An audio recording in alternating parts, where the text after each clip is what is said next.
Ang kulay pulang tinta sa papel ay tila nang uuyam sa kanya. Final notice to vacate. Nanginginig ang mga kamay ni Ara habang hawak ang sulat. Unti-unting nanlabo ang kanyang paningin, hindi dahil sa mumurahing salamin sa mata, kundi dahil sa mga luhang nagbabadyang pumatak. Isa, dalawa, tatlong salita na wawasak sa lahat ng natitira pa sa kanya. Napayuko siya at naramdaman niya ang unti-unting pag-init ng kanyang mga mata. Isang butil ng luha ang pumatak sa kanyang kamay, kasunod ng isa pa. Ang maliit at masikip na apartment na ito na lang ang kanlungan niya. Ang apat na sulok na saksi sa kanyang mga pangarap at pagod. Ngayon, babawiin pa ito sa kanya. Napatingin siya sa isang maliit na larawan sa ibabaw ng mesa.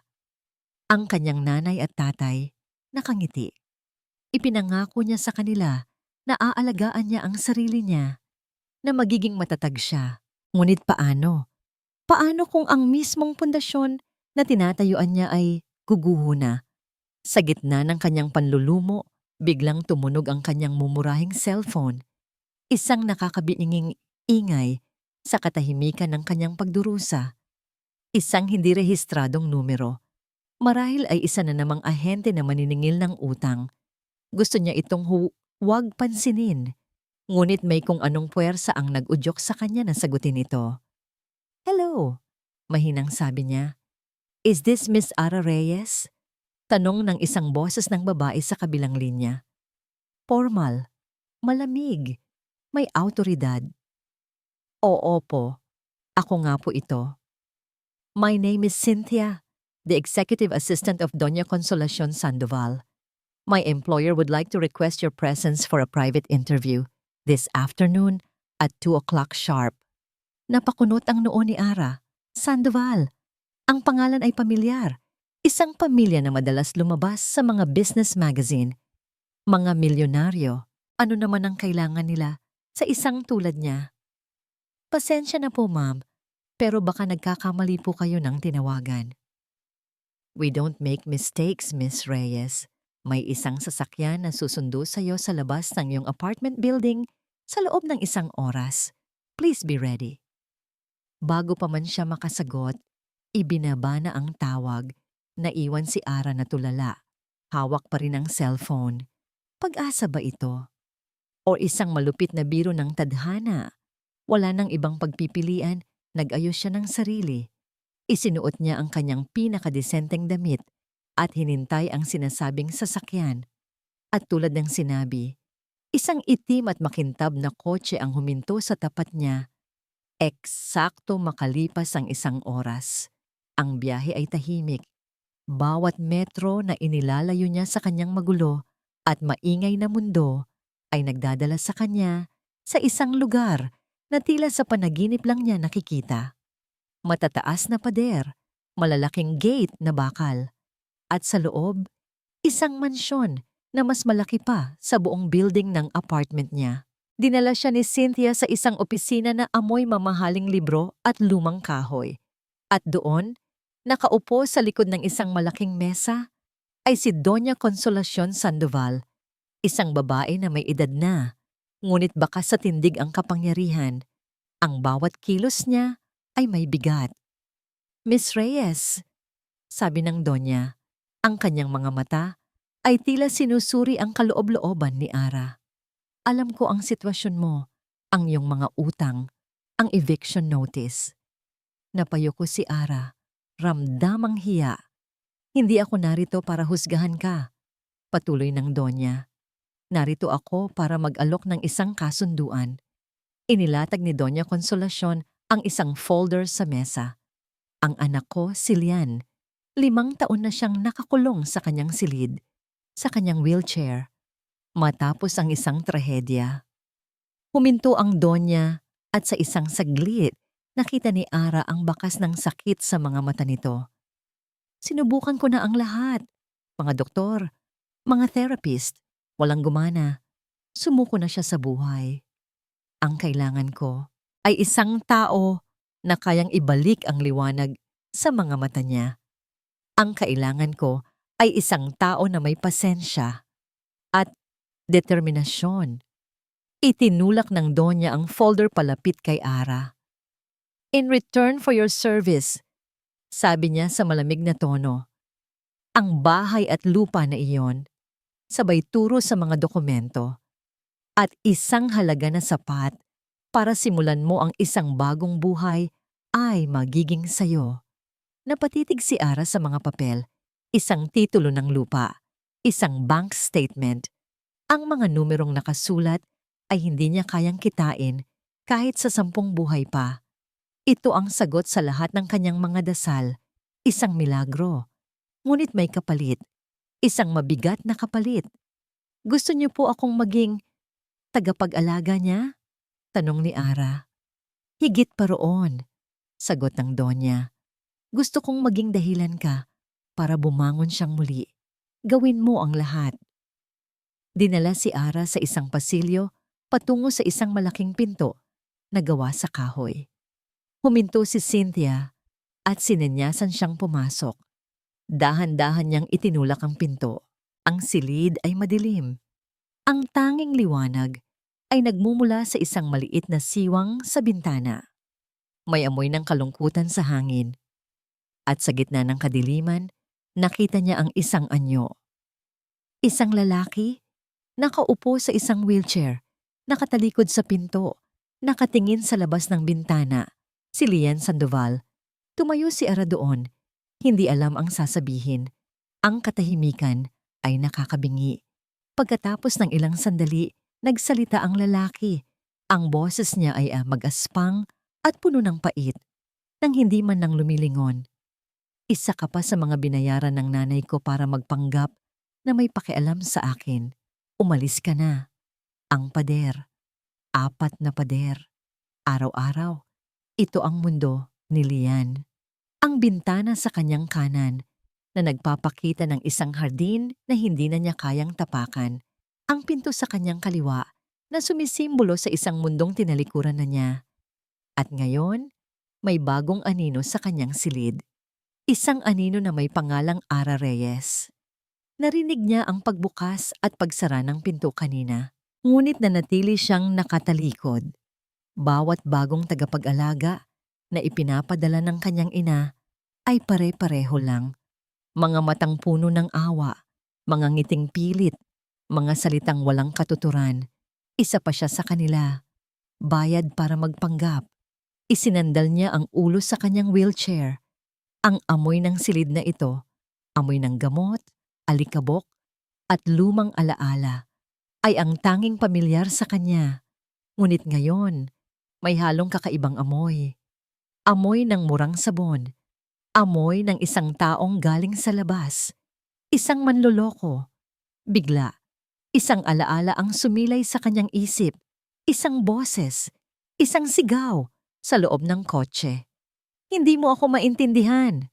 Napapikit siya ng mariin. Ang sakit. Hindi lang ang sakit sa kanyang mga baka, kundi ang sakit sa kanyang dibdib. Isang sakit na 5 taon na niyang dinadala. Narinig niya ang mahinang yabag palapit. "Sir Lian," sabi ng boses. Mahinahon. Walang bahid ng pekeng awa. "Naghanda po ako ng tanghalian." Hindi siya kumibo. Itinuon niya ang tingin sa isang puno sa labas ng bintana. Ang mga dahon nito ay nalalagas, tulad ng pag-asa sa puso niya. Inilapag nito ang isang tray sa maliit na mesa sa tabi niya. Ang tunog ng mga kubyerto sa plato ay tila isang insulto. Sa tingin ba niya, makukuha siya nito sa isang platong pagkain? "Hindi ako gutom," sabi niya. Ang boses ay walang emosyon. "Pero kailangan niyo pong kumain, sir, para lumakas po kayo." Lumakas? Humarap siya sa wakas, at ang mga mata niya ay puno ng apoy at yelo. "Para saan pa? Para maglakad sa hardin na yan? Para tumakbo? Sabihin mo sa akin, Miss Reyes, anong silbi ng lakas sa isang tulad ko?" Nakita niya ang gulat sa mga mata ng babae, ngunit hindi ito umatras. "Hindi ko po alam," mahinang sagot nito. "Pero hindi rin po natin malalaman kung susuko na lang tayo." Isang tawa ang kumawala sa lalamunan ni Lian. Isang tawang walang saya.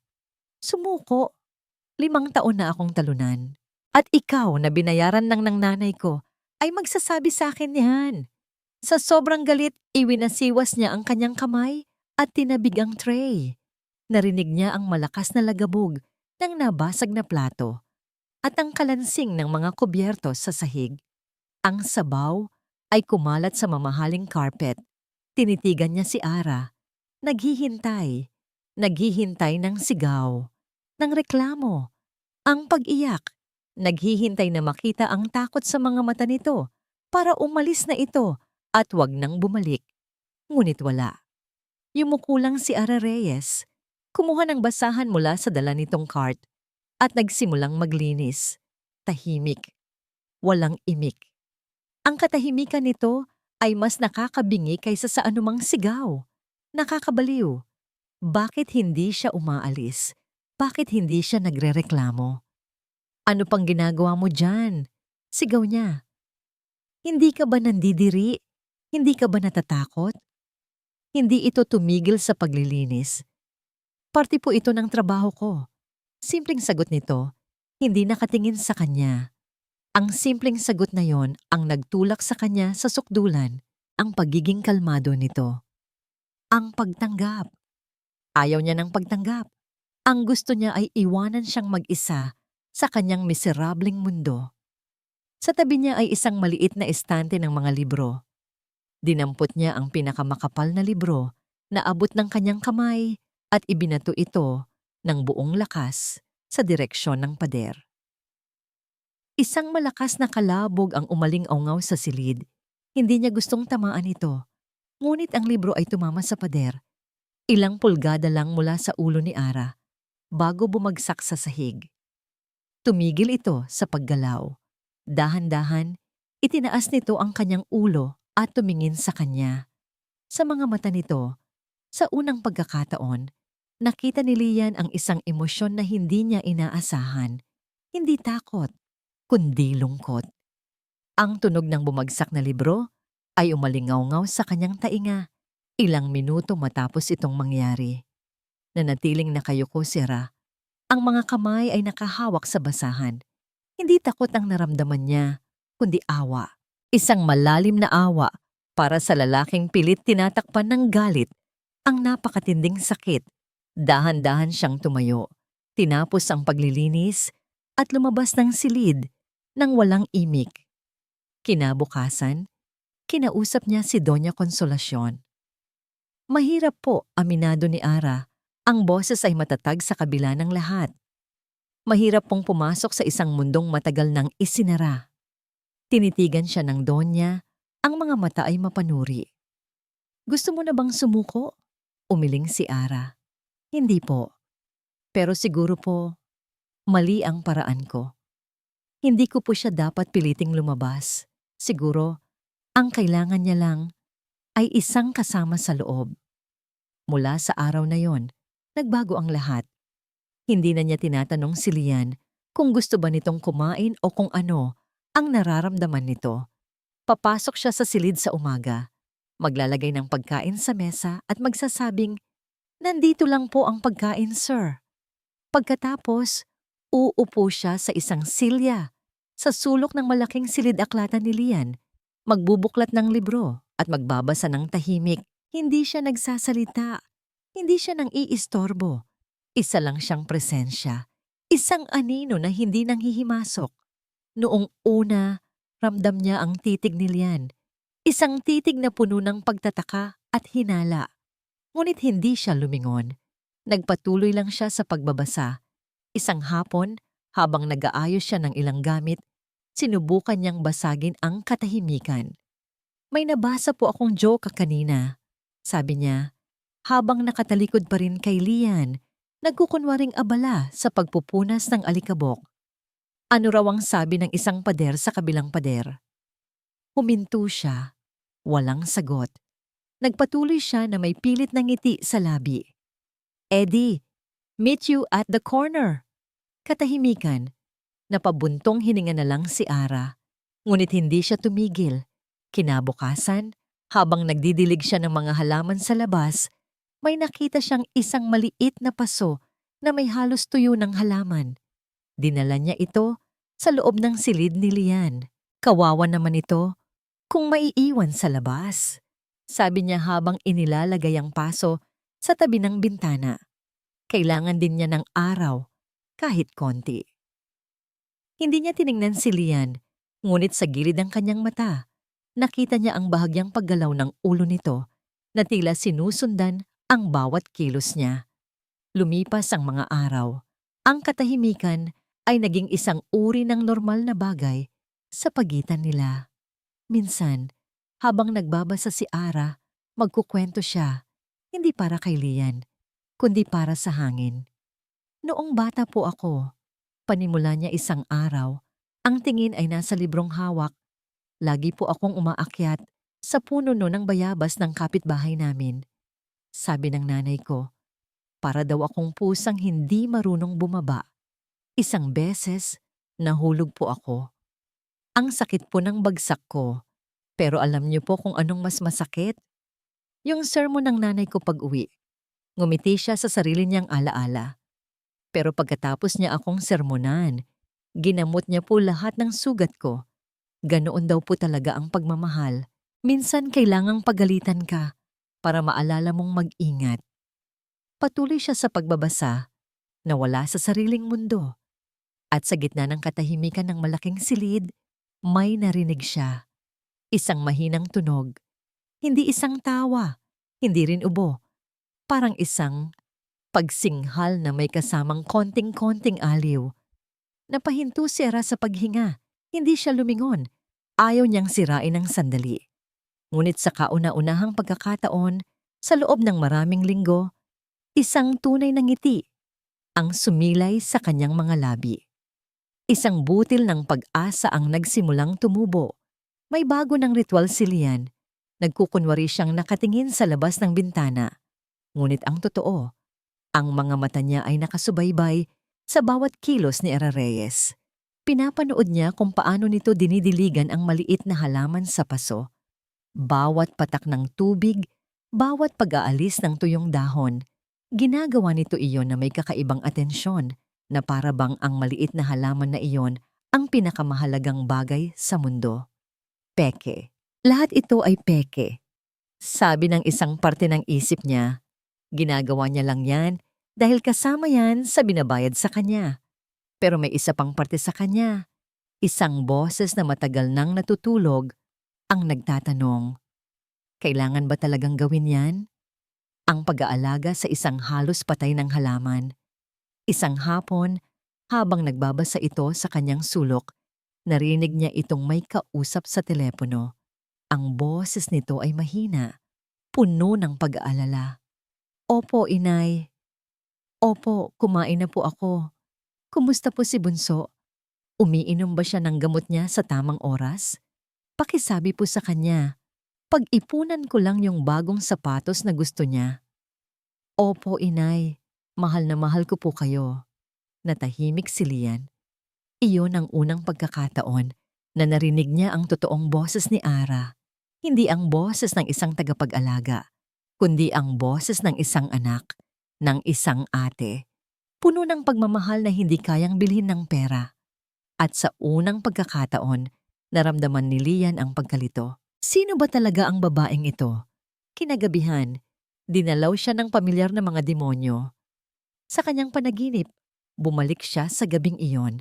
Ang galit, ang mga sigaw, ang mga salitang binitiwan niya at ng kanyang nobya, ang matatalas na kurba sa daan, ang nakakasilaw na ilaw ng paparating na sasakyan, ang tunog ng nababasag na salamin, ang pag-ikot ng mundo at ang kadiliman. Tulong! Nagising si Lia na sumisigaw. Ang puso niya ay kumamakaripas. Ang hininga niya ay habol-habol. Pawis na pawis. Nanginginig. Bumukas ang pinto ng kanyang silid at pumasok si Ara. Ang muka ay puno ng pag-aalala. Sir Lian, anong nangyari? Gusto niyang sumigaw. Gusto niya itong paalisin. Ipakita ang kahinaan sa harap ng isang estranghero. Hinding-hindi. Ngunit ang mga salita ay hindi lumabas sa kanyang bibig. Tanging ang panginginig ng kanyang katawan ang nanatili. Hindi na nagsalita pa si Ara. Kumuha ito ng isang basong tubig mula sa maliit na mesa at inabot sa kanya. Pagkatapos, kumuha ito ng isang silya at naupo sa isang tabi. Hindi kalayuan, hindi rin sobrang lapit. Doon lang ito nakaupo. Sa katahimikan, walang mga tanong na, okay ka lang ba? Walang mga salitang, panaginip lang yan. Nandoon lang siya. Isang tahimik na saksi sa kanyang kahinaan. At sa hindi maipaliwanag na dahilan, ang presensya nito ay nagbigay sa kanya ng kapayapaan. Unti-unting kumalma ang kanyang paghinga. Ang takot ay dahan-dahang nawala, napalitan ng isang kakaibang pakiramdam. Pagkatapos ng ilang minuto ng katahimikan, nagsalita si Lian. Ang boses ay mahina at garalgal. Huwag mong sabihin ito kay Mama. Hindi ito isang utos. Ito ay isang pakiusap. Tumingin sa kanya si Ara. Sa dilim, nakita niya ang bahagyang pagtango nito. Hindi ko po sasabihin na natili ito roon hanggang sa muli siyang makatulog. Kinabukasan, pumasok si Ara sa silid. Bit-bit ang almusal ni Lian, tulad ng dati. Ngunit napahinto siya. Wala si Lian sa kama. Wala rin ito sa karaniwang pwesto nito sa tapat ng bintana. Isang mahinang tunog mula sa balkonahe ang kumuha ng kanyang atensyon. Dahan-dahan siyang lumapit. At doon, nakita niya si Lian. Nakaupo sa kanyang wheelchair, nakaharap sa sumisikat na araw. At sa maliit na mesang katabi nito, naroon ang paso ng halaman, naliligo sa ginintuang liwanag ng umaga. Ang balkonahe ay naging bagong mundo nila. Hindi na ito ang madilim na sulok ng pag-iisa ni Lian. Ito na ang lugar kung saan nila hinahayaang lumipas ang oras, madalas sa katahimikan, ngunit isang katahimikan na may kasama ng unawaan. Isang hapon, pumasok si Ara sa silid na may dalang isang malaking paper bag. Ano yan? Tanong ni Lian. Ang unang beses na nagpakita siya ng kusang interes sa ginagawa nito. Ngumiti si Ara. Wala po ito, sir. Para sa akin po sana. Inilabas niya mula sa bag ang isang maliit na canvas, mga tubo ng pintura, at ilang piraso ng brush. Inayos niya ito sa isang sulok. Nagbabaka sakali lang po na matutong magpinta. Sabi niya, habang tinitingnan ang puting canvas na may halong pag-aalala. Pero sa tingin ko po, parang mas magaling pa atang magpinta ang manok kaysa sa akin. Narinig ni Lian ang isang pamilyar na tunog sa boses nito. Isang paanyaya, isang hamon na nakabalot sa isang biro. Huwag mong dungisan ang silid ko sa kalokohan mo, sabi niya. Ngunit ang mga mata niya ay nakatitig sa mga brush. Matagal na. Matagal na siyang hindi nakakahawak ng ganyan. Hindi sumagot si Ara. Kumuha ito ng isang brush, isinawsaw sa kulay asul na pintura at sinubukang gumuhit ng isang linya sa canvas. Ang resulta ay isang makapal at basag na guhit. Napabuntong hininga ito. Sabi ko na nga po ba? Tumayo ito at lumapit kay Lian. Iniabot nito ang brush. Kahit isang guhit lang po, sir. Para lang po may masimulan akong maganda. Tinitigan ni Lian ang brush. Ang hawakang gawa sa kahoy. Ang malambot na dulo. Naalala niya ang pakiramdam nito sa kanyang mga daliri. Ang amoy ng pintura. Ang kagalakan sa bawat obrang nabubuo niya. Lahat ng yon ay parte ng isang buhay na matagal na niyang inilibing. Wala na akong alam dyan, malamig niyang sabi. Kahit ang puso niya ay nagsasabi ng iba. Sige na po. Pilit ni Ara. Ang mga mata ay parang bituin na nagmamakaawa. May kung anong nagbago sa loob ni Lian. Ang pagmamatigas niya ay unti-unting gumuho. Dahan-dahan, itinaas niya ang kanyang kamay at kinuha ang brush mula kay Ara. Ang mga daliri niya ay bahagyang nanginginig. Ngunit nang mahawakan niya ito, isang pamilyar na kuryente ang dumaloy sa kanyang buong katawan. Itinaas niya ang brush at sa isang iglap, gumuhit ng isang perpektong linya sa canvas. Isang linya lang, ngunit para sa kanilang dalawa, ang isang linyang yon ay isang tulay. Kinagabihan, para ipagdiwang ang maliit na tagumpay, nagdala si Ara ng laptop sa silid. "Manood po tayo ng pelikula," sabi niya. "Comedy po, para masaya." Sa unang pagkakataon, hindi tumanggi si Lian. Magkatabi silang nanood sa dilim. Ang tanging liwanag ay mula sa screen. Isang katahimikan na puno ng antisipasyon. Sa isang eksena, kung saan nadapa ang bida sa isang balat ng saging, isang maliit na tawa ang kumawala kay Ara. Pagkatapos, may narinig siyang isang tunog na matagal na niyang hindi naririnig sa silid na yon. Isang mahinang paghagik-gik. Napatingin siya kay Lian.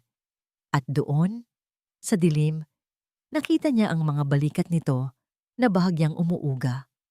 Isang eksena pa ang lumipas at ang mahinang hagik-gik ay naging isang tunay, malakas na tawa.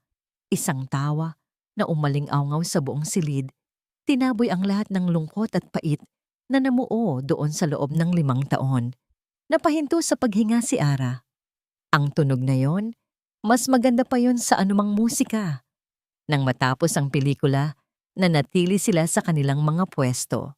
"Ikaw, Ara," biglang nagsalita si Lian. Ang boses ay malumanay na. "Anong pangarap mo?" Nabigla si Ara sa tanong. Ito ang unang pagkakataon na tinanong siya ni Lian tungkol sa kanyang sarili. "Simple lang po," sagot niya. "Isang maliit na bahay na may maliit na hardin. Sapat na po iyon. At makita ko pong masaya ang pamilya ko." May kung anong kumislap sa mga mata ni Lian. Isang paghanga, isang bagong pagtingin sa babaeng nasa tabi niya. Sa sobrang pagod mula sa mga emosyon ng araw na yon, hindi na malaya ni Ara na nakaidlip na pala siya sa kanyang silya. Pinagmasdan siya ni Lian habang natutulog. Ang mahinahon niyang mukha na walang bahid ng pagkukunwari. Ang babaeng dahan-dahang winawasak ang mga pader na itinayo niya sa paligid ng kanyang puso. Kinuha ni Lian ang isang maliit na sketchbook at isang lapis mula sa kanyang drawer. Sa liwanag ng buwan na tumatagos sa bintana, nagsimula siyang gumuhit. Ang bawat linya, bawat anino, ay ginawa niya ng may pag-iingat at isang damdaming nung ngayon niya lang muling naramdaman. Ang gumuguhit sa papel ay hindi na lang mukha ng isang tagapag-alaga. Ito ay ang mukha ni Ara, hawak ni Lian ang sketchbook. Ang mga daliri niya ay marahang sinusundan ng bawat linya ng mukha ni Ara na iginuhit niya kagabi. Isang ngiti. Isang totoong ngiti. Kailan pa huling ngumiti ng ganito ang puso niya? Ang babaeng ito, dahan-dahan siyang binabago. Hindi sa paraang pilit, kundi sa paraang natural. Tulad ng pagsikat ng araw pagkatapos ng isang mahabang gabi. Pumasok si Ara sa silid. May dalang merienda. Ang presensya niya ay hindi na nakakairita. Ito ay naging isang bagay na hinahanap-hanap na niya. "Sir, kape po." Alok nito. Tumangulang siya. Habang inaayos ni Ara ang mesa, napadako ang tingin nito sa isang malaking painting na nakasabit sa pader. Isang painting na matagal nang hindi tinitingnan ni Lian. Ito ay isang larawan ng isang babaeng napakaganda. Nakangiti sa gitna ng isang hardin ng mga rosas. "Ang ganda niya po," mahinang sabi ni Ara, puno ng paghanga. "Sino po siya?" Bumigat ang hangin sa silid. Tila bumalik ang lahat ng sakit, ang lahat ng alaala na pilit niyang ibinabaon araw-araw. Tumingin si Lian sa painting. "Kay Isabella." "Siya si Isabella," sagot niya. Ang boses ay bahagyang paos. "Ang dati kong fiancé." Nakita niya ang pagbabago sa mukha ni Ara. Ang paghanga ay napalitan ng simpatsya. Umupo ito sa silya, sa tapat niya. Naghihintay, hindi nagtatanong. Ngunit ang kanyang mga mata ay nagsasabing, "Nandito ako para makinig." At sa hindi malamang dahilan, gusto niyang magkwento. Sa unang pagkakataon sa loob ng 5 taon, gusto niyang may makaalam. Kami dapat ang ikakasal. Panimula niya, ang tingin ay nasa malayo. Masaya kami. O, iyon ang akala ko. Mahal na mahal ko siya. Gagawin ko ang lahat para sa kanya. Ang buong mundo ko ay umikot sa kanya. Huminto siya. Nilulunok ang pait sa kanyang lalamunan. Isang gabi, nag-away kami. Isang malaking pag-aaway. Puno ako ng galit. Puno ng emosyon. Hindi na ako nakapag-isip ng tama. Napayo ko siya. Tinitingnan ang kanyang mga kamay na nakapatong sa kanyang kandungan. Ang mga kamay na dati kayang-kaya siyang ipagtanggol. Ngunit sa gabing iyon, sila ang nagpahamak sa kanya. Nasa kotse kami. Masyadong mabilis ang pagpapatakbo ko. Nagtatalo kami. Hindi ko napansin. Hindi ko nakita ang ilaw. Isang butil ng luha ang pumatak mula sa mata ni Lian. Ang unang luha sa loob ng 5 taon. Kasalanan ko lahat, Ara. Sabi niya, ang boses ay basag. Dahil sa galit ko, nawala siya. Dahil sa akin, nasira ang buhay naming dalawa. Itong sinapit ko. Ito ang parusa ko. Ito ang bigat na dinadala niya. Ang kasalanang unti-unting pumapatay sa kanya. Inaasahan niya ang paghuhusga, ang awa. Ngunit sa halip, naramdaman niya ang isang mainit na palad sa ibabaw ng kanyang kamay. Hinawakan ni Ara ang kamay niya. Mahigpit, puno ng unawa, isang kakaibang init ang gumapang mula sa kanyang kamay, paakyat sa kanyang buong katawan. Isang init na tila kayang tunawin ng 5 taon ng yelo sa kanyang puso. Hindi mo po kasalanan yun, mahinang sabi ni Ara. Ang mga mata ay nakikipagtitigan sa kanya. Aksidente po ang nangyari at hindi po parusa ang sinapit nyo. Isa po itong pagsubok. Tinitigan ni Lian si Ara. Ang sinseridad sa mga mata nito, ang init ng kanyang palad, ang pagtanggap na walang kapalit. Sa sandaling iyon, hindi niya nakita si Ara bilang isang tagapag-alaga. Nakita niya ang isang anghel, isang babaeng nagbigay sa kanya ng isang bagay na matagal na niyang kinalimutan, ang pakiramdam na may nakakaintindi sa'yo. Hindi niya namalayan na nakatitig na pala siya rito, pinag-aaralan ang bawat detalye ng mukha nito. Ang paraan ng pagkurap ng mga mata nito, ang bahagyang pagbuka ng mga labi nito, isang damdamin ang biglang umusbong sa kanyang dibdib. Isang damdamin na mas malakas pa sa pasasalamat. Paano kung... Nagsalita siya. Ang boses ay halos isang bulong. Nagsisimula na akong magustuhan ka, Ara. Ang mga salitang binitiwan ni Lian ay nanatiling nakalutang sa hangin. Paano kung... Nagsisimula na akong magustuhan ka, Ara. Isang kuryente ang dumaloy sa buong katawan ni Ara. Hindi siya makapagsalita. Ang puso niya ay tumatalon sa tuwa at kaba. Totoo ba ang narinig niya? Ang lalaking minsan ay yelo sa tindi ng lamig ay unti-unti na bang natutunaw? Isang matamis na ngiti ang sumilay sa mga labi ni Ara. Hindi niya kailangang sumagot. Ang kanyang mga mata na puno ng bagong pag-asa ang nagsalita para sa kanya. Kinabukasan, ang mansyon ay tila nagbago. Ang dating mabigat na hangin ay napalitan ng isang magaan na pakiramdam. May pag-asa, may musika, may pag-ibig na nabubuo. Masaya si Ara. Sa unang pagkakataon, ang paggising niya sa umaga ay hindi na dahil sa obligasyon ng isang kontrata, kundi dahil sa pananabik na makitang muli ang mga mata ni Lian. Mga matang ngayon ay mayroon ng kislap. Magandang umaga.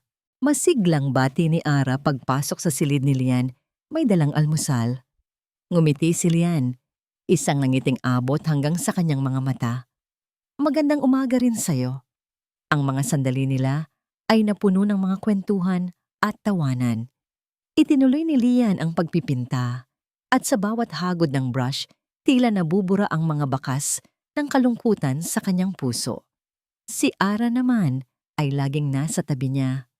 Ang kanyang presensya ay sapat na para maging inspirasyon. Ang puso ni Ara ay puno. Ang trabahong tinanggap niya dahil sa desperasyon ay nagbigay sa kanya ng isang bagay na hindi kayang bilhin ng pera, ang kaligayahan. Ngunit ang kaligayahan ay sadyang mapagbiro. Isang hapon, habang masaya silang nag-uusap sa balkonahe, dumating si Doña Consolacion. Ang kanyang mukha ay seryoso, ngunit may bahid ng kasiyahan nang makita ang pagbabago sa kanyang anak. Ara, maaari ba kitang makausap sandali? Sa hardin, sabi ng Donya. Tumango si Ara at sumunod. Iniwan nila si Lian sa balkonahe. Nakangiting pinagmamasdan ang kanyang bagong obra. Sa gitna ng mga rosas sa hardin, nagsalita ang Donya. Nakikita ko ang malaking pagbabago kay Lian. Panimula nito. At lahat ng yon ay dahil sa'yo. Malaki ang utang na loob ko. Ginagawa ko lang po ang trabaho ko, ma'am. Nahihiyang sagot ni Ara. Hindi, mariing sabi ng Donya. Higit pa sa trabaho ang ginawa mo. At dahil dyan, gusto kong malaman mo na malapit mo nang makuha ang iyong gantimpala. Napalunok si Ara. Ang kontrata. Sa sobrang saya niya sa mga nakalipas na araw, tuluyan na niyang nakalimutan ang kasunduan. Ang bahay at lupa, Ara. Patuloy ng Donya. Inaayos na ng mga abogado ko. Sa oras na tuluyan nang bumalik ang loob ni Lian sa buhay, magiging sayo na ang lahat. Ang usapan ay usapan. Isang malamig na kaba ang gumapang sa dibdib ni Ara. Bigla siyang nakaramdam ng matinding pagkakasala. Ang relasyon na nabuo sa pagitan nila ni Lian, ito ba ay bunga ng pagmamahal o bunga ng isang trabahong kailangan niyang tapusin? Donya, nagsimula si Ara. Ang boses ay nanginginig. Ang nararamdaman ko po para kay Lian, totoo po ito. Hindi na po ito tungkol sa kontrata. Ngumiti lang ang Donya. Isang ngiting hindi umabot sa kanyang mga mata. Ang mahalaga ay ang resulta, Ara. At nagtagumpay ka. Ang mga salitang yon ay parang mga punyal na tumusok sa puso ni Ara. Para kay Doña Consolacion, isa pa rin siyang empleyado. Isang kasangkapan. Hindi nila namalayan, sa balkonahe sa itaas, ang pintong salamin ay bahagyang nakabukas. Narinig ni Lian ang tawanan mula sa hardin at naisip niyang silipin kung ano ang pinag-uusapan ng dalawang pinakamahalagang babae sa buhay niya ngayon. Ngunit ang mga salitang narinig niya ay hindi mga salita ng kasiyahan. Gantimpala, bahay at lupa, kontrata, nagtagumpay ka. Bawat salita ay parang isang malakas na sampal. Bawat kataga ay isang dagok na humihigop sa lahat ng hangin sa kanyang baga. Ang lahat.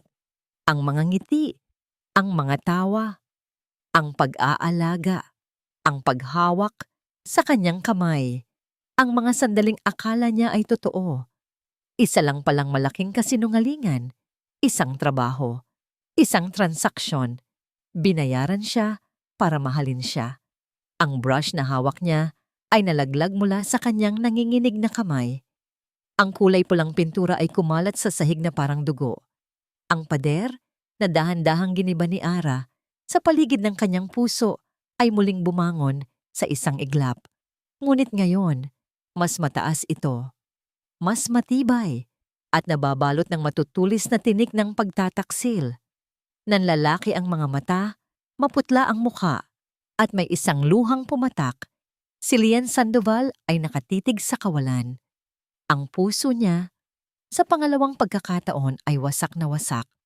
Pagbalik ni Ara sa silid, ang magaan na pakiramdam na dala niya kanina ay napalitan ng isang mabigat na anino ng pagkakasala.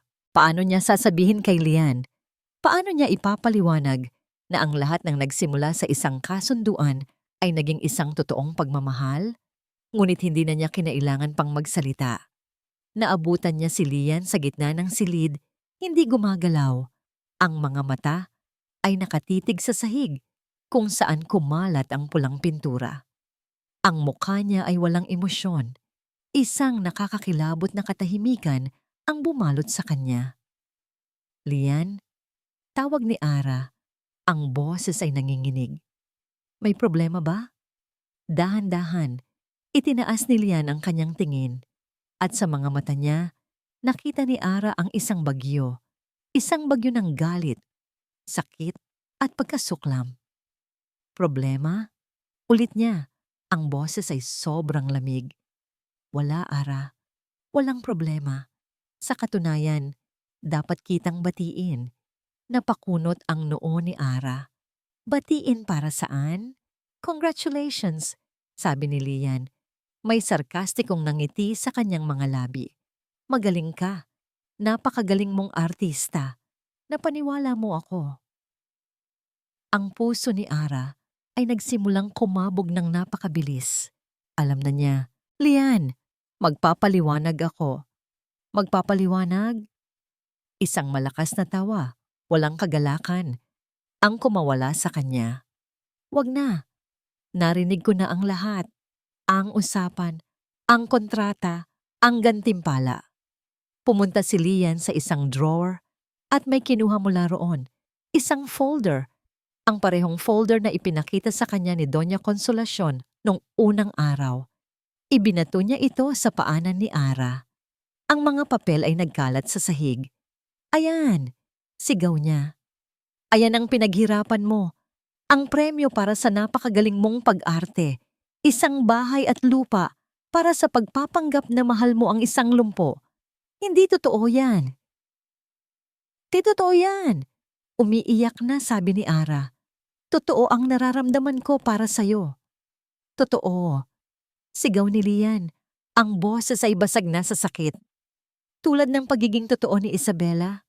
Pare-pareho lang kayo. Kapag nakatalikod ako, puro pera lang ang nasa isip nyo. Sabihin mo sa akin magkano? Magkano ang halaga ng pag-ibig mo, Ara? Sapat na ba ang bahay at lupa? O gusto mo pa ng dagdag? Bawat salita niya ay isang saksak sa puso ni Ara. Sinubukan niyang lumapit ngunit umatras si Lian na para bang siya ay isang nakakadiring sakit. Huwag kang lalapit sa akin. Sa sobrang galit at pagkabigo, itinulak ni Lian ang kanyang canvas. Ang larawan ng isang magandang tanawin na nagsimula na nilang buuin ay bumagsak sa sahig. Pagkatapos, ang mga pintura, ang mga brush, lahat ng bagay na nagpapaalala sa kanya ng mga sandaling pinaniwalaan niyang totoo.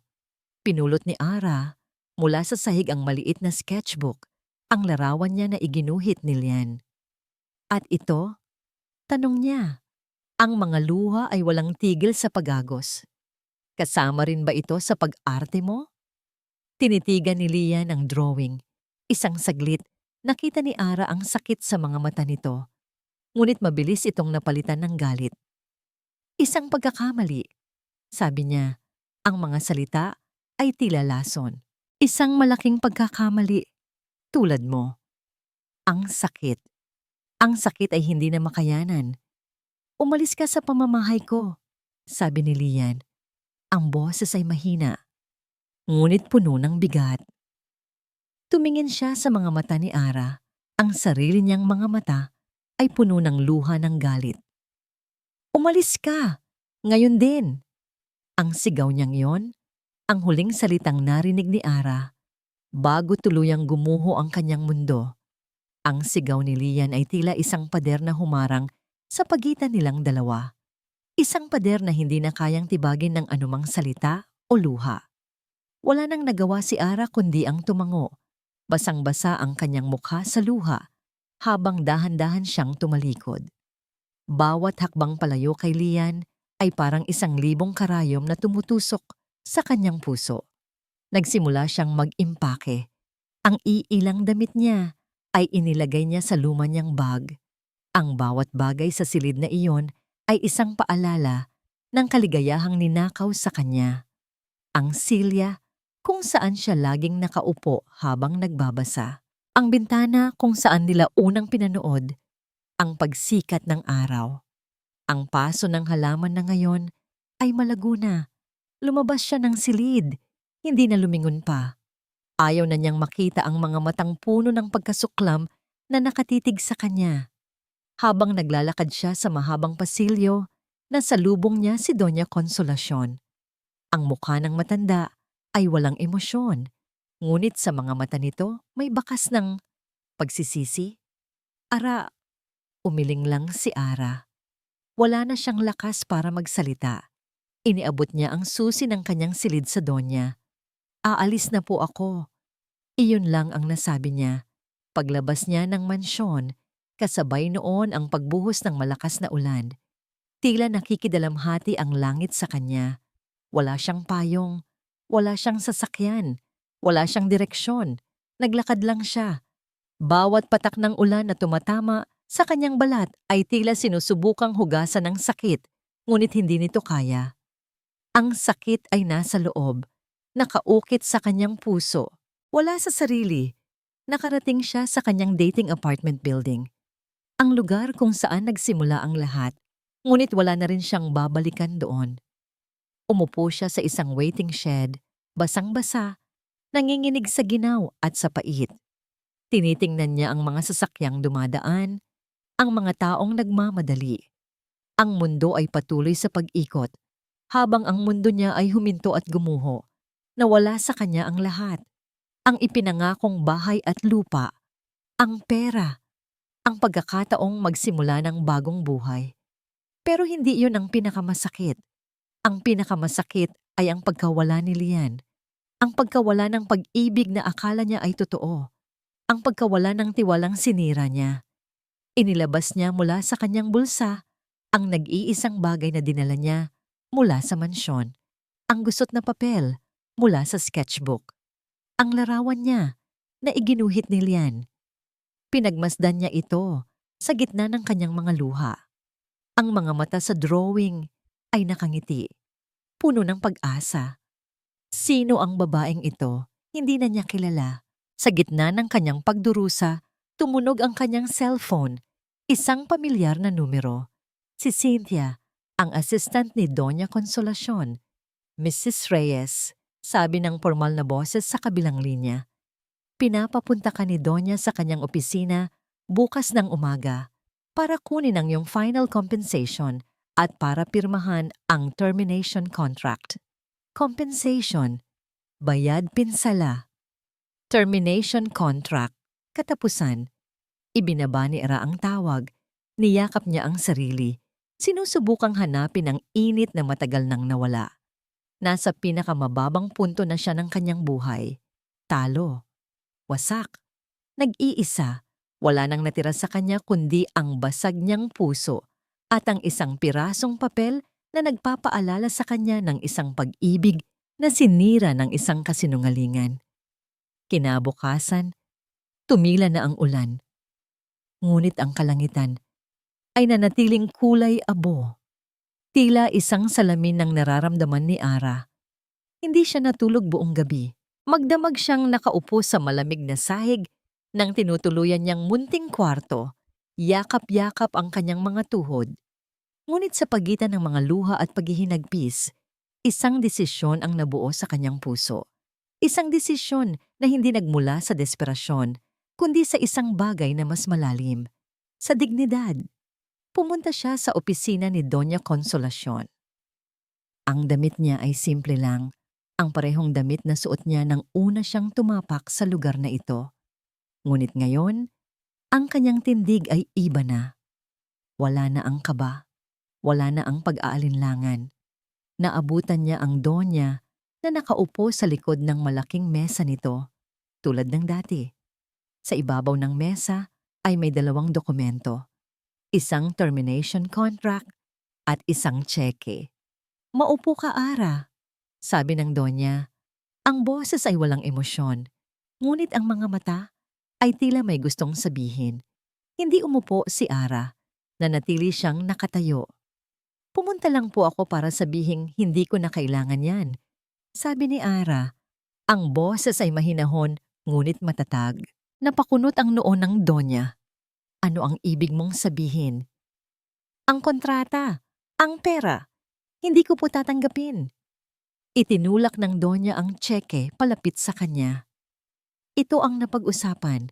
Kahit hindi mo natapos ang trabaho, nararapat pa rin sa'yo ito para sa oras mo. Tumingin si Ara sa tseke. Ang mga numero ay sumasayaw sa harap ng kanyang mga mata. Sapat para mabago ang kanyang buhay. Ito ang dahilan kung bakit siya napunta rito. Ito ang pangarap. Ngunit habang tinititigan niya ito, hindi na pangarap ang nakikita niya. Nakikita niya ang mukha ni Lian na puno ng sakit. Nakikita niya ang presyo ng isang kasinungalingan. Hindi ko po ito matatanggap, ulit ni Ara.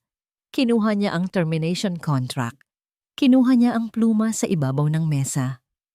At sa harap ng nagtatakang mga mata ni Doña Consolacion, hindi niya ito pinirmahan. Sa halip, pinunit niya ito, una sa gitna. Pagkatapos ay muli, at muli, hanggang sa ang mga piraso ng papel na sumisimbolo sa kanilang kasunduan ay naging kumpol ng basura sa kanyang kamay. Ang pagmamahal ko para kay Lian ay hindi trabaho. Sabi ni Ara, ang bawat salita ay may bigat at katotohanan. Nagsimula po ako dito dahil sa pera. Aaminin ko, desperada po ako. Ngunit ang namuo sa pagitan namin, hindi po iyon kasama sa bayad. Napatayo ang Donya, hindi makapaniwala sa nakikita. Ang tanging gusto ko po ay ang kaligayahan niya. Patuloy ni Ara, ang mga luha ay nagsimula na namang mamuo sa kanyang mga mata. Ngunit hindi na ito luha ng sakit, kundi luha ng katapatan. At kung ang pag-alis ko ang magbibigay sa kanya ng kapayapaan, gagawin ko po. Sana po, sabi ni Ara, ang huling habilin niya bago tumalikod. Sa halip na bayaran niyo ang pagmamahal para sa anak niyo, subukan niyo pong ibigay ito. Baka po yun lang talaga ang kailangan niya. Iniwan ni Ara ang mga pinunit na papel sa ibabaw ng mesa. Iniwan niya ang tseke. Iniwan niya ang lahat ng kasinungalingan. Naglakad siya palabas ng opisina, walang pera, walang bahay, walang trabaho. Ngunit sa unang pagkakataon, sa loob ng napakatagal na panahon, naramdaman niyang buo ang kanyang pagkatao. Naiwan si Doña Consolacion sa loob ng kanyang tahimik na opisina. Napaupo siyang muli. Tinitigan niya ang mga pinunit na papel. Ang tsekeng hindi ginalaw. At sa unang pagkakataon, naramdaman ng makapangyarihang Donya ang bigat ng kanyang pagkakamali. Ilang araw nang hindi lumalabas ng silid-silian. Mas madilim pa kaysa dati. Mas tahimik. Mas malungkot. Ang galit na naramdaman niya noong una ay unti-unting napalitan ng isang nakakabinging kawalan.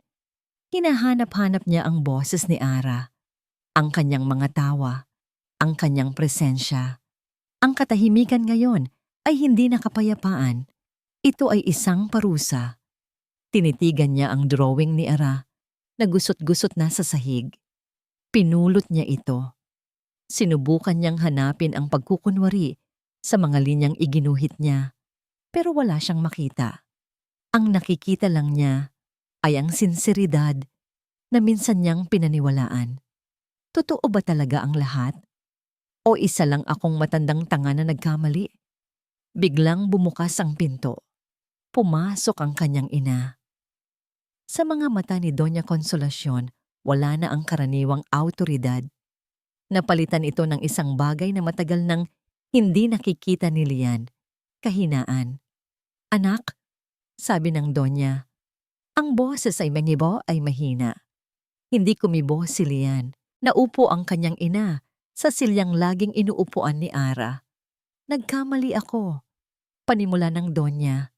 Ang mga salitang iyon ay tila napakabigat para sa kanya. Akala ko, pera ang solusyon sa lahat. Akala ko, kaya kong bilhin ang kaligayahan mo. Patawarin mo ako.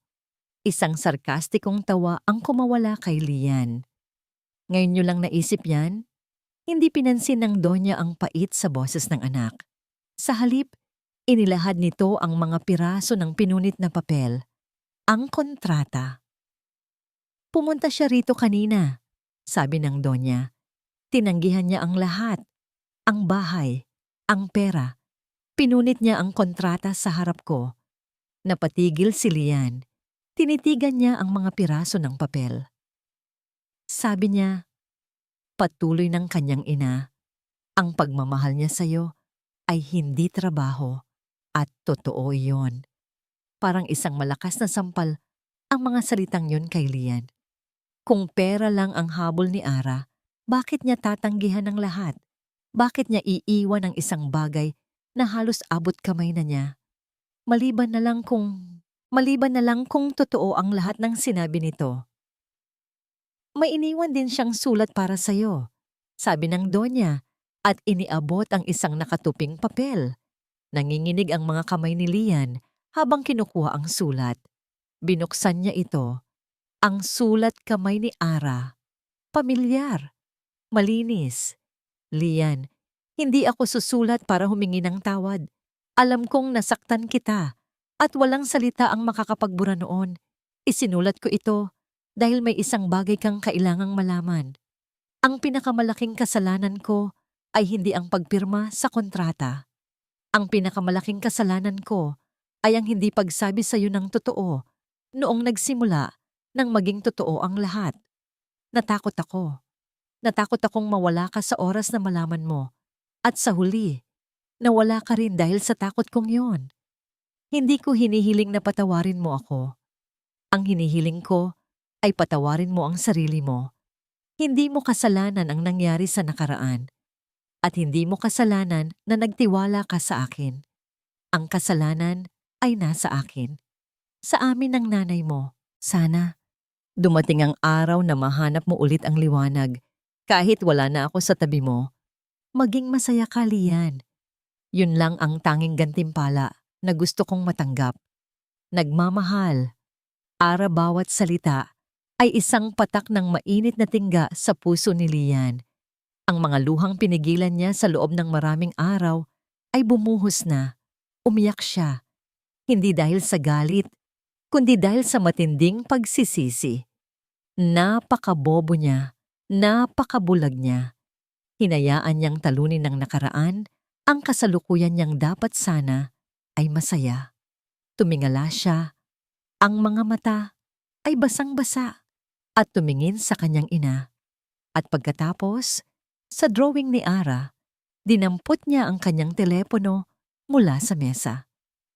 Nagdial siya ng isang numero na matagal na niyang alam, pero ngayon lang niya nagkaroon ng lakas ng loob na tawagan. Hello, good morning, sabi niya. Ang boses ay garalgal pa rin. Yes, gusto kong mag-book ng appointment for physical therapy. Lumipas ang 6 na buwan. Ang bawat araw para kay Lian ay isang laban. Ang physical therapy ay isang impyerno ng sakit at pagod. May mga araw na gusto na niyang sumuko. May mga araw na ang tanging nagpapalakas sa kanya ay ang alaala ng ngiti ni Ara at ang mga salita sa kanyang sulat. Patawarin mo ang sarili mo. At dahan-dahan, ginawa niya iyon. Sa bawat masakit na pag-unat ng kanyang mga binti, tila iniuunat din niya ang mga gusot sa kanyang puso. Sa bawat hakbang na sinusubukan niyang gawin gamit ang parallel bars, tila humahakbang din siya palayo sa anino ng nakaraan. Natuto siyang patawarin si Isabela. Natuto siyang patawarin ang kanyang ina. At ang pinakamahirap sa lahat, natuto siyang patawarin ang kanyang sarili. Hindi na siya ang Lian na puno ng pait. Siya na ngayon ang Lian na puno ng determinasyon. Isang hapon, sa tulong ng kanyang therapist at ng isang pares ng saklay, nagawa niyang tumayo mula sa kanyang wheelchair. Ginigiyagis ng panginginig ang kanyang mga binti, ngunit nakatayo siya sa sarili niyang mga paa. At sa sandaling iyon, alam na niya ang susunod niyang gagawin. Ara, eto na ang bayad para sa linggong ito, sabi ni Aling Nena, ang may-ari ng maliit na karinderya kung saan siya nagtatrabaho bilang tagahugas ng plato. Salamat po, Aling Nena. Tinanggap ni Ara ang maliit na sobre. Simple lang ang buhay niya ngayon. Isang maliit na kwarto, isang trabahong sapat lang para sa araw-araw na gastos. Mahirap, ngunit payapa. Madalas, sa gabi, Naiisip pa rin niya si Lian. Kumusta na kaya siya? Natuto na kaya siyang ngumiti ulit? Masaya na kaya siya? Iyon lang ang tanging hiling niya. Isang gabi, habang naglalakad pa uwi, isang pamilyar na itim na kotse ang huminto sa tapat niya. Bumukas ang bintana at nakita niya si Cynthia. Miss Reyes, bati nito. Bakit po kayo nandito? Nagtatakang tanong ni Ara. May nagpapabigay po nito sa inyo, sabi ni Cynthia at iniabot ang isang maliit na sobre. Sa loob, isang pirasong papel lang, isang address ng isang art gallery at sa ilalim, isang salita. Bukas, kinabukasan, sa kabila ng pag-aalinlangan, pumunta si Ara sa address na yon. Isang maliit at eleganteng gallery. Pagpasok niya, halos mapuno ang lugar ng mga painting. Ngunit hindi lang ito ordinaryong mga painting. Lahat ng ito, pamilyar. Isang painting ng isang maliit na pasoso ng halaman na sinisikatan ng araw.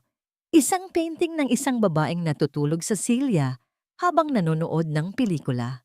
Isang painting ng isang hardin ng mga rosas at sa gitna ng galeri may payong. Ang pinakamalaking painting sa lahat, isang larawan niya. Nakangiti. Ang parehong nangiti mula sa drawing sa sketchbook. Nagustuhan mo ba? Isang boses mula sa kanyang likuran.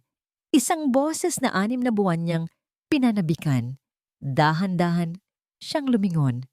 At doon, nakita niya si Lian. Nakatayo. Hindi na siya nasa wheelchair. Hawak niya ang isang pares ng saklay. Ang mga binti niya ay nanginginig ng bahagya. Ngunit nakatayo siya. Ang mga mata niya ay hindi na puno ng galit, kundi puno ng pagsisisi, pag-asa, at pag-ibig. Napatakip si Ara sa kanyang bibig. Ang mga luha ay muling bumuhos sa kanyang mga mata. Lian! Patawarin mo ako, Ara, sabi ni Lian. Bawat salita ay nagmumula sa kaibuturan ng kanyang kaluluwa. Naging bulag ako. Naging duwag. Hinayaan kong lamunin ako ng nakaraan. Patawarin mo ako sa lahat ng sakit na naidulot ko sa'yo. Lumapit siya. Bawat hakbang ay isang testamento ng kanyang pinagdaanan. Ang bawat painting dito, sabi niya, iginagala ang tingin sa paligid, ay isang piraso ng kwento natin. Isang paalala na ikaw ang nagbalik sa akin ng kulay. Ikaw ang nagturo sa akin kung paano muling umibig. Huminto siya sa harap ni Ara. Binitawan niya ang isang saklay at dahan-dahang inilahad ang kanyang kamay. Hindi ko na maibabalik ang mga nasayang na araw, sabi niya. Ang boses ay nanginginig sa emosyon. Pero Ara, kung papayag ka, gusto kong gugulin ang lahat ng mga araw na darating pa. Kasama ka. Bigyan mo ako ng isa pang pagkakataon, pakiusap niya, para simulan natin ulit. Walang kontrata. Walang kasinungalingan. Tayo lang. Totoo. Tumingin si Ara sa kanyang mga mata, pagkatapos ay sa kanyang kamay, at sa gitna ng kanilang mga luha, isang ngiti ang sumilay. Hinawakan niya ang kamay ni Lian. Mahigpit. Lian, bulong niya. Simulan natin ulit. Sa gitna ng gallery na puno ng mga alaala ng kanilang nasirang nakaraan, ipinangako nila ang isang bagong kinabukasan. Isang kinabukasan na binuo hindi sa isang kasunduan, kundi sa isang pag-ibig na sinubok ng kasinungalingan, pinatatag ng pagsisisi, at pinagaling ng kapatawaran.